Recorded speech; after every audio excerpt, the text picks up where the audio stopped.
Bolani soat nechida uxlatish kerak? Bilasizmi? Nega ko'pgina bolalar injiq bo'ladi? Chunki biz ularni vaqtida uxlatmaymiz.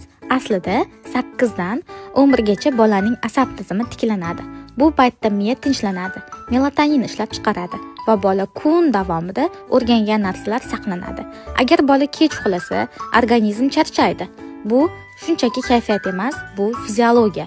Miya stressdan chiqishga ulgurmaydi, ertasi kuni bola allaqachon toliqib uyg'onadi. Agar siz farzandingizni 10 dan keyin uxlatsangiz, bu dam bo'lmaydi, favqulodda rejim bo'ladi. Bir haftada bola injiq, diqqati tarqoq, agressiya bo'ladi.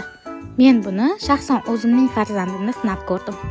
Agar farzandingiz vaqtida dam olmasa, hech qanaqa maktabdagi yoki to'garakdagi bilimlar unga yaxshi foyda bo'lmaydi. Bolajoningiz uchun eng ideal uyqu vaqti 8, eng foydalisi. 9 o'rtacha, 9:30 esa oxirgi chegara hisoblanadi. Bolajoningizni albatta 8-9 oralig'ida uxlating va menga obuna bo'ling. Eng foydali ma'lumotlar profilimda.